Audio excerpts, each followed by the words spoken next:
No cost EMI, जो कि काफ़ी ज़्यादा प्रचलन में है। क्या सावधानियाँ इसमें रखी जानी चाहिए? कौन कौन सी बातें हैं जिनका ध्यान रखना सबके लिए ज़रूरी है? जैसे कि अब त्योहारी सीज़न आने वाला है, टीवी, लैपटॉप, स्मार्टफोन और बहुत सारे गैजेट्स की खरीदने के लिए काफ़ी लोग उत्सुक रहते हैं। तो उसमें ही नो कॉस्ट ईएमआई एक आसान विकल्प बन गया है, जिसका इस्तेमाल करने से पहले हमें कुछ बातों का ध्यान रखना आवश्यक है। देखते हैं। सबसे पहली बात करें हम प्रोसेसिंग फ़ीस और जीएसटी की। नो कॉस्ट ईएमआई में ब्याज तो नहीं लगता, लेकिन ये कई बार बैंक या कार्ड कंपनियां प्रोसेसिंग फ़ीस वसूलती हैं। यह फ्लैट अमाउंट या ट्रांजैक्शन अमाउंट का छोटा हिस्सा होता है। इस पर जीएसटी भी देना पड़ता है, तो ये बात ध्यान रखने की है।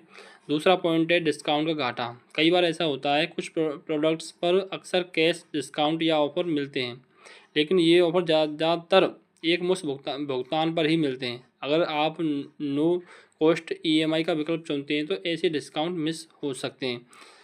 अर्थात ये है कि हमें कई बार एक साथ पेमेंट करके ही कुछ डिस्काउंट का फ़ायदा मिल सकता है, बजाय नो कॉस्ट ईएमआई का विकल्प चुन के। तो इसका भी हम ध्यान रखें। तीसरा पॉइंट है खरीदारी के समय सीमित विकल्प।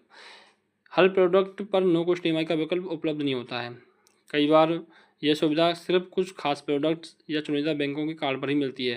अगर आपके पास उस बैंक का कार्ड नहीं है तो यह ऑफ़र आपके लिए नहीं है। अर्थात यह कि नो कॉस्ट ईएमआई है वो हर एक कार्ड के साथ अलग होती है।